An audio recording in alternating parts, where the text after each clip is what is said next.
Classification और types of ratios, different different type के ratios क्या है? चार कैटेगरीज है, चार कैटेगरीज है। पहला लिक्विडिटी रेशियोज, पहला लिक्विडिटी रेशियोज। तो लिक्विडिटी रेशियोज में हम दो रेशियोज, लिक्विडिटी रेशियोज का पर्पस क्या होता है पहले चलो पूरा ओवरव्यू देता हूं आपको पूरे चैप्टर का। लिक्विडिटी रेशियोज क्यों एसरटेन करे जाते हैं, क्यों कैलकुलेट करे जाते हैं?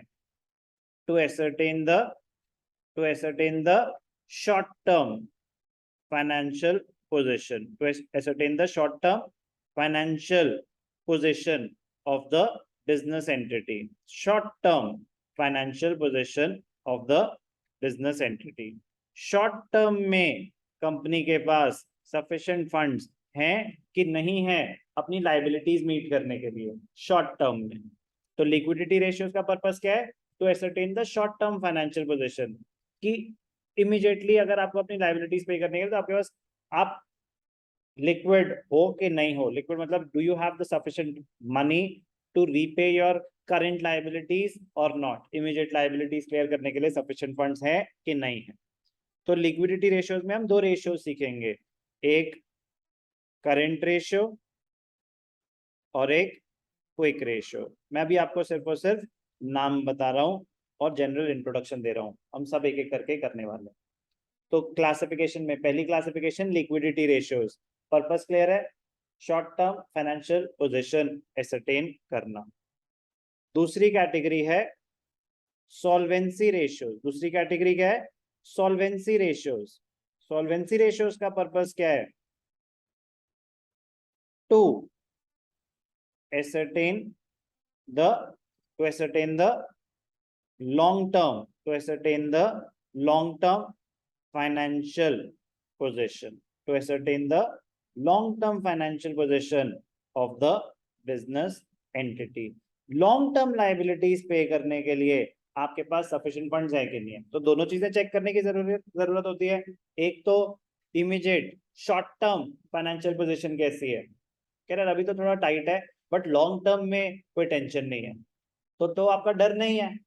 शॉर्ट टर्म में तो सही है बट लॉन्ग टर्म में ऐसा लग रहा है कि सरवाइव कर नहीं पाएंगे, तो बिल्कुल अलग बात हो गई।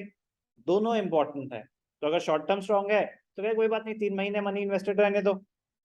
लॉन्ग टर्म सेफ है, कह रहे कोई बात नहीं, फिर ये टेम्पररी डिस्टर्बेंस है, टेम्पररी वॉलेटिलिटी है, झेल लेंगे, सह लेंगे थोड़ा। लॉन्ग टर्म में तो कंपनी स्ट्रांग है।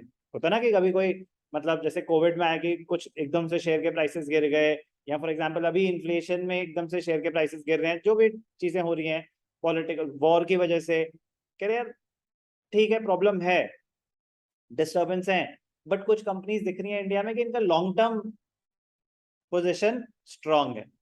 तो क्या आप ऐसी कंपनीज में से पैसा निकालना चाहेंगे? कह रहे नहीं, जरूरत नहीं है, आप सेफ हो।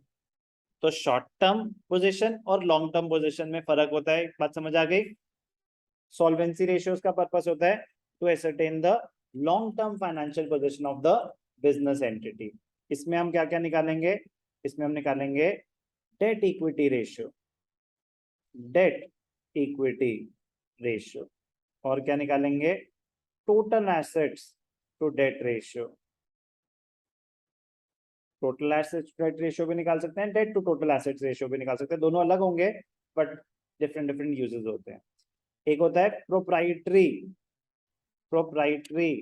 Ratio, proprietary ratio.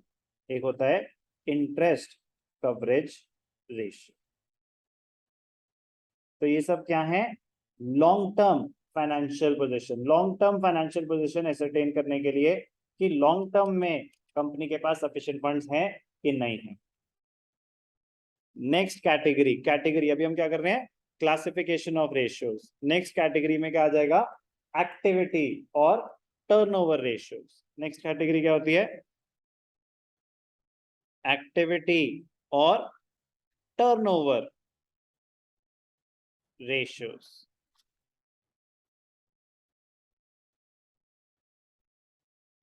ये क्या चेक करते हैं?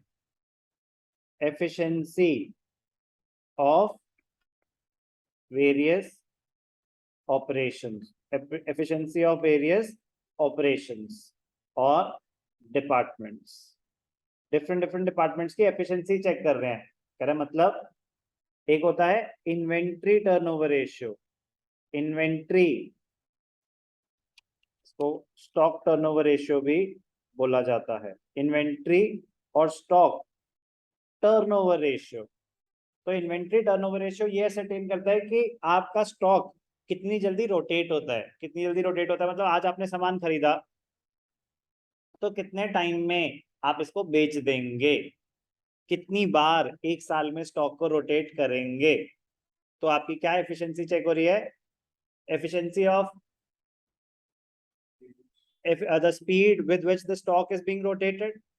कि अगर आप 1 करोड़ स्टॉक में इन्वेस्ट करके 10 करोड़ की सेल्स जनरेट कर पा रहे हो, तो आपने सिर्फ 1 करोड़ का सामान खरीदा और पूरे साल में 10 करोड़ की सेल जनरेट कर पाए, तो मतलब खरीदा बेचा, खरीदा बेचा, तो रोटेशन काफी हाई हुई. अच्छी बात है, अच्छी बात है. तो ऑपरेशनल एफिशिएंसी है, ट्रांजैक्शनल एफिशिएंसी है. ओके. तो inventory turnover ratio, activity. Okay, inventory turnover ratio. फिर आएगा trade receivables, trade receivables turnover ratio, trade receivables turnover ratio. इससे रिलेटेड हम एक और चीज सीखेंगे, debt collection period, debt collection period. Trade receivables turnover ratio, trade receivables turnover. आपने सामान बेचा क्रेडिट पे, आपने सामान बेचा क्रेडिट पे, तो जो रिसीवेबल्स हैं कितनी बार टर्नओवर होते हैं, कितनी बार रोटेट होते हैं. आपने क्रेडिट पे सामान बेचा, पैसे आ गए, फिर आपने क्रेडिट पे सामान बेचा, पैसे आ गए, फिर आपने क्रेडिट पे सामान बेचा, पैसे आ गए. तो टर्नओवर रेशियो अगर हाई है ट्रेड रिसीवेबल्स का, मतलब आपकी कलेक्शन स्पीड अच्छी है, मतलब आपकी डेट कलेक्शन स्पीड अच्छी है, तभी तो टर्नओवर रेशियो हाई होगा. डेट कलेक्शन पीरियड तो बिल्कुल एकदम प्रिसाइज डेज में बताता है कि आज अगर आपने क्रेडिट पे सामान बेचा तो नॉर्मली कितने दिनों के अंदर अंदर पैसे आ जाते हैं. डिसीजन मेकिंग होती है ना भाई, कि मुझे पता है कि इससे 35 डेज में पैसे आ जाएंगे, तो मैंने कहीं से क्रेडिट पे सामान खरीदा, मैंने उसको बोला मुझे 45 डेज का क्रेडिट दे दो, तो आपने बफर बनाया, तो आपके पास वो इन्फॉर्मेशन है, तभी तो आप वो कैलकुलेशन कर सकते हैं. तो ये सब बहुत काम के रेशियोज होते हैं. Trade payables, trade payables turnover ratio. अब ट्रेड रिसीवेबल्स में आप जो पैसे कलेक्ट कर रहे हो उसकी एफिशिएंसी, ट्रेड पेबल्स में जो आप पेमेंट करने वाले हो क्रेडिट परचेजेस की उसकी एफिशिएंसी, कि आप टाइमली पे कर रहे हो कि नहीं पे कर रहे, आप प्रॉपर क्रेडिट पीरियड अवेल कर रहे हो कि नहीं पे कर रहे. तो ये होता है debt payment period. Working capital, working capital turnover ratio. जो आपने बिजनेस में वर्किंग कैपिटल इन्वेस्ट कर रखी है उसकी रोटेशन कैसी है, ज्यादा पैसा ब्लॉक करके तो नहीं बैठे हुए. Working capital turnover ratio. Working capital होता है current assets minus current liabilities. अभी ये सब बहुत डिटेल में आने वाला है, अभी तो बस आपको मैं पूरा एक इंट्रोडक्शन दे रहा हूँ क्योंकि it is a lengthy chapter. छोटे छोटे छोटे छोटे छोटे छोटे बहुत सारे रेशियोज हैं, तो एक आइडिया होगा ना कि रास्ता कितना लंबा है, तो फिर कोई टेंशन नहीं रहती.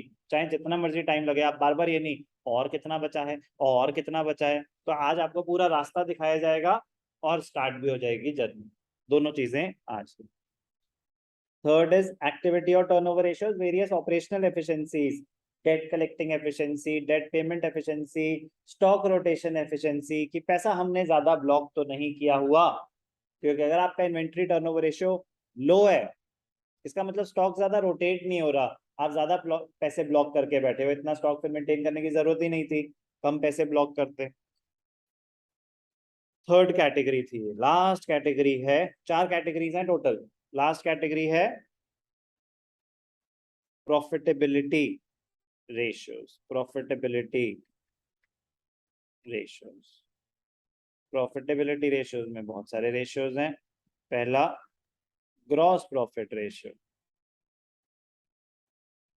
दूसरा नेट प्रॉफिट रेशियो,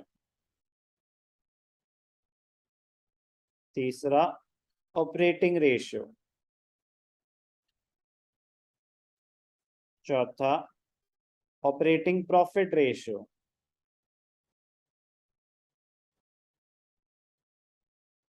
पांचवा return on investment, return on investment और return on capital employed, return on investment और रिटर्न ऑन कैपिटल एम्प्लॉयड। इस साल कुछ न्यू एडिशंस हुए हैं, इस साल कुछ न्यू एडिशंस हुए हैं, जैसे कि earning per share, return on equity, assets turnover ratio. वो जब आएंगे तब आएंगे, क्योंकि बुक में भी इंक्लूडेड नहीं है, बट यस न्यू एडिशंस है, मैं आपको उनके क्वेश्चंस दूंगा अलग से।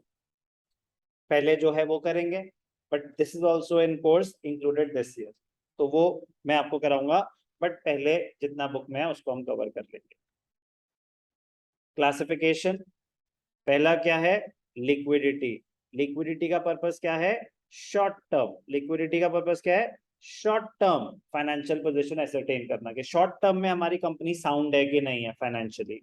सॉल्वेंसी रेशियोज का पर्पस क्या है, long term financial position analyse करना, कि लॉन्ग टर्म में हमारी कंपनी साउंड है कि नहीं है, लॉन्ग टर्म लायबिलिटीज पे करने के लिए हमारे पास सफिशिएंट फंड्स है कि नहीं है। एक्टिविटी और turnover efficiency with regard to a particular operation, कि मतलब for example inventory turnover ratio तो आपकी स्टॉक रोटेशन स्पीड चेक कर रही है, ट्रेड रिसीवेबल्स टर्नओवर रेशियो तो आपकी डेट कलेक्शन एफिशिएंसी चेक कर रही है। Management with regard to inventory, management with regard to debt collection, management with regard to debt payment और working capital turnover ratio. Profitability ratios, ये भी क्या check कर रहे हैं, आपकी एफिशिएंसी, ये भी क्या चेक कर रहे हैं, आपकी एफिशिएंसी। ग्रॉस प्रॉफिट रेशियो क्या चेक करता है, प्रोडक्शन एफिशिएंसी, क्या चेक करता है, production efficiency. Gross profit ratio, net profit ratio क्या चेक करता है, ओवरऑल एफिशिएंसी। ऑपरेटिंग रेशियो और ऑपरेटिंग प्रॉफिट रेशियो चेक करते हैं ऑपरेशनल एफिशिएंसी। तो ये रिटर्न ऑन इन्वेस्टमेंट भी मतलब ऑब्वियसली जो आपने पैसा डाला तो प्रॉफिटेबिलिटी चेक कर रहे हैं ये, ठीक है ना, ये ओवरऑल प्रॉफिटेबिलिटी, कि भाई साहब आप पैसा डाल रहे हो तो रिटर्न कितनी आ रही है, 20%, तो 100 डालोगे तो 20 रुपए कमाओगे, तो प्रॉफिटेबिलिटी आपको पता चल रहा है, आपके लिए डिसीजन मेकिंग बहुत ईजी हो जाती है अगर ये इन्फॉर्मेशन आपके पास हो। नए रेशियोज है earning per share, return on equity, assets turnover ratio, और कुछ भी हो सकते हैं, बट मैं बता रहा हूँ कि कुछ नए रेशियोज इंसर्ट हुए हैं सिलेबस में, बट तब तक बुक्स छप चुकी थी तो इसलिए बुक्स में नहीं मिलेंगे, बट हमें फिर भी करने पड़ेंगे। वो इन्फॉर्मेशन जो होगी वो मैं आपको प्रोवाइड कर दूंगा।